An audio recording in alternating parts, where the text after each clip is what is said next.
Today we are going to make a Chihuly inspired clay bowl. So I have made this little example here. I haven't gotten to glaze it yet.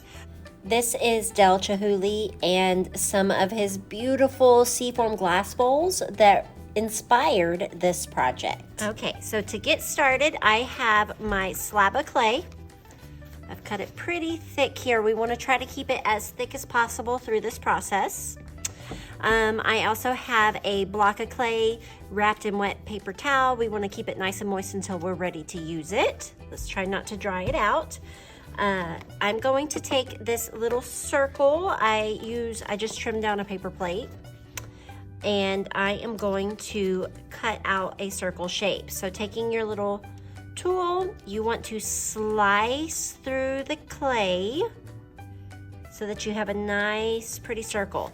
Do not sit here and go up and down, up and down, up and down. So you want to slice through it so you have a nice clean line.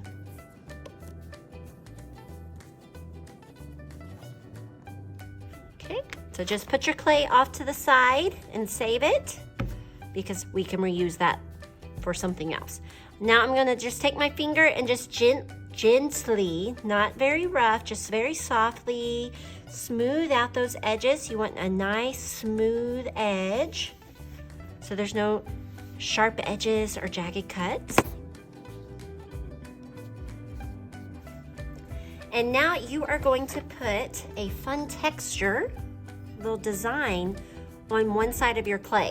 So each table will have some little texture plates, little rubber stamps, and you're just gonna take it and press it into the clay.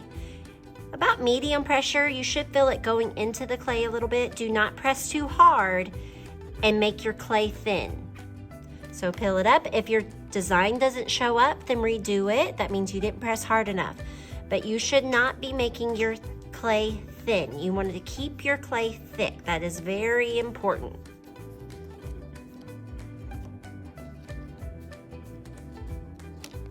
And there you can see my pretty design that I pressed in there, and you can see that my clay is still thick. Now you are going to take your little bowl. It might be paper or styrofoam, either one works. If you have a little lip on it though, you can see I've trimmed off the edge. So if you're doing this and you get a bowl with a little lip on here, you need to trim that off or else it will press into your clay. So my bowl is ready. I'm going to set my bowl down, and I want to flip it texture side down onto the bowl. And then you're going to make it ruffle.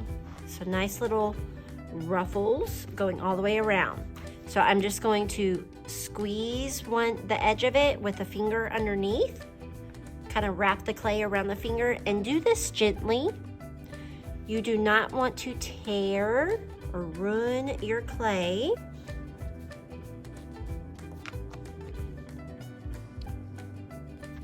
You're just molding it to the shape that you want and smooth out any rough edges that you might have.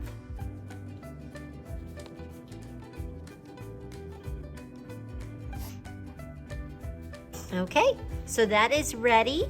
Now we need to make the base of our bowl. You have two methods to choose from. You can do a coil method to get this cool texture here, or you can do a pinch pot method. And so I have my block of clay. I'm going to show you the pinch pot first. Just kind of press it into a ball form and roll it around so you get a nice little ball. It doesn't have to be perfect because we're not gluing a ball to the bottom of your bowl. Okay, so I have a ball. Now I'm going to cup it in my hand, and I'm going to press my thumb through. And then I'm going to take, with my thumb inside, I'm going to take kind of like little pinchers, right? You're gonna gently squeeze, gently pinching and turning. Turn and pinch. And you wanna make it so that you have nice thick walls that are even all the way around, okay? You want your bottom and your sides to be about the same thickness.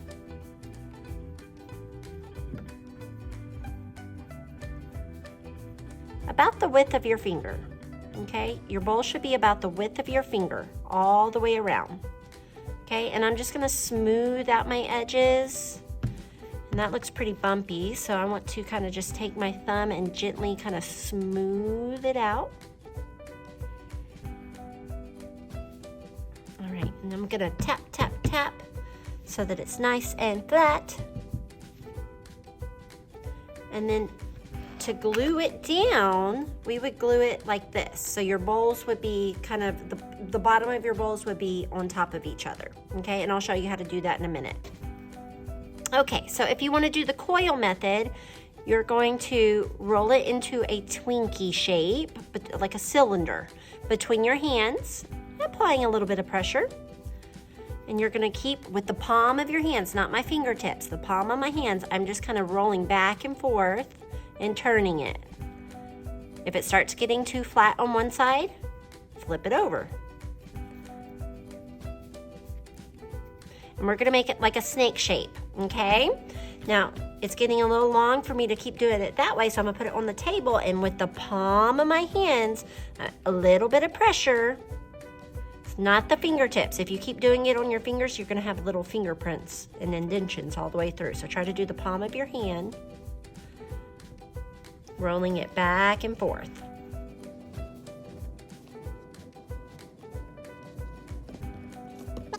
Make sure that you're going all the way down to try to make it the same width all the way through. Okay, now the rule of thumb is to not make your coil any bigger than your thumb or smaller than your pinky. So it should be about a finger's width. It should be about the size of your finger.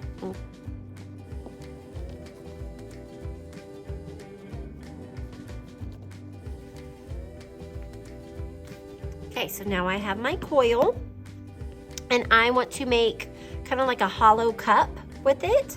So I'm making like a cylinder. So I want to wrap it around, make it about that big around, not too tiny. And I want it to stick together, so I'm gonna take my little scratching tool, and I'm gonna scratch, scratch, scratch where it's gonna stick, scratch, scratch, scratch, and then I'm gonna add my slip. This is my glue.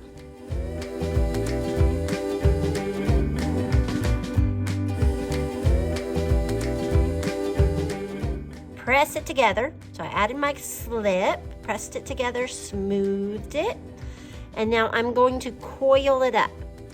I am going to scratch, scratch, scratch, scratch, scratch a little bit there, add my slip, and I'm gonna go ahead and just start coiling it. All right, and press it down a little bit, form it to the shape I want.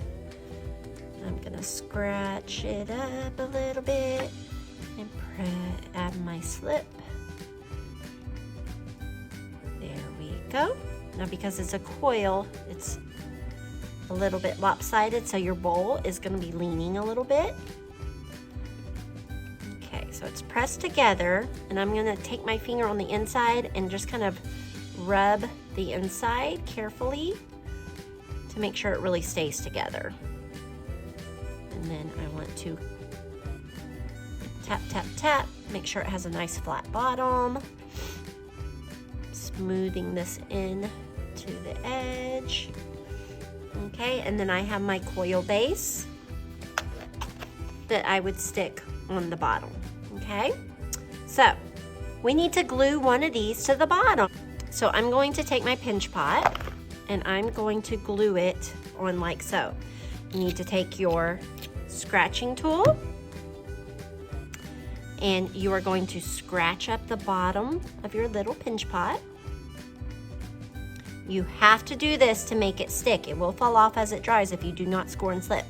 So I'm gonna scratch it up or score the bottom of this bowl. Do not go all the way through the bowl, please. Get your slip, tap, tap, tap. You're not rubbing it in. Tap, tap, tap, get it nice and wet there, and then you're gonna wiggle it on. Wiggle, wiggle, wiggle. Okay, smooth out any extra slip coming out. smooth everything out. And there we have our Chihuly inspired bowl. We're gonna let this dry. Oop, a little slip there. We're gonna let this dry and I will put it in the kiln and paint it.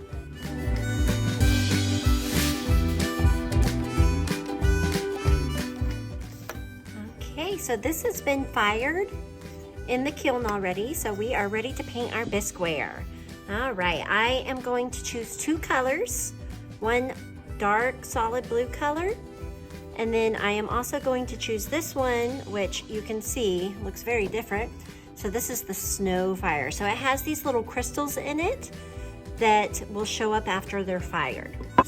So turn your bowl over and paint the outside of your bowl first, but do not paint the part of your bowl that sits on the table. It will stick to the kiln. Do not paint this part of your bowl, please. So you're just gonna brush a nice layer all over your outside of your bowl.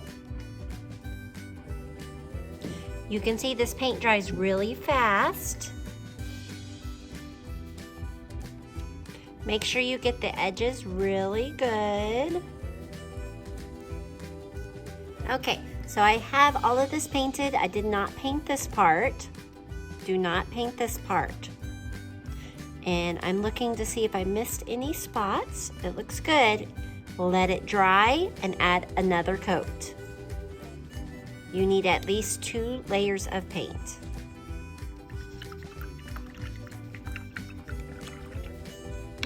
When you wash your paintbrush, you want to make sure you dry it off so that you don't water down your glaze. So I dried my paintbrush off. Now, while I'm waiting for this, my first layer of blue to dry, I'm gonna go ahead and turn it over and I'm gonna paint the inside. So you want a nice layer of paint, and you will have some little bumps in this paint. Those are the crystals. You want those. You want the crystals on your bowl. So try not to brush them off.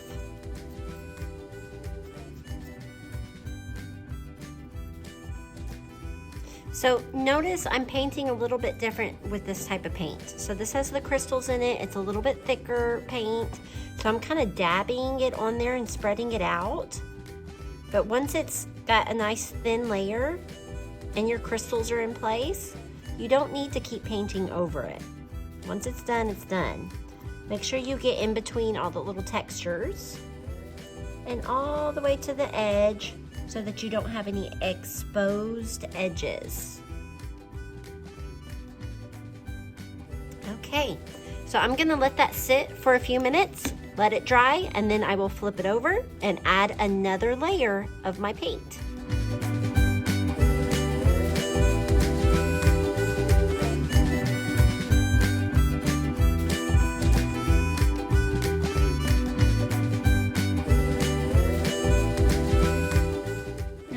So now that I have 2 layers of glaze on my bowl, I am going to add some little glass beads inside of my bowl before I fire it in the kiln. So sometimes art is like a science experiment. So the glass beads will melt in the kiln and we shall see how this baby turns out. So here is the big reveal. I am going to pull our fired bowls out of the kiln. This is the one that I just painted, and it had the glass beads or marbles in the bottom. It turned out really cool.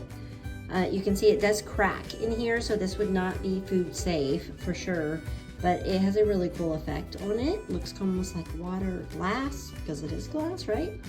And that is with the 2 coats of paint on it. And then this one was fired with no glass beads or marbles in the bottom. All right, and then I believe this has 3 coats of paint on it, which I think looks really good. So you might want to go with 3 coats of paint if it's a solid paint. You don't need to do that with the crystal glazes. They're a little bit thicker. So I hope you enjoy this project. I can't wait to see what your cool Chihuly bowls turn out to be.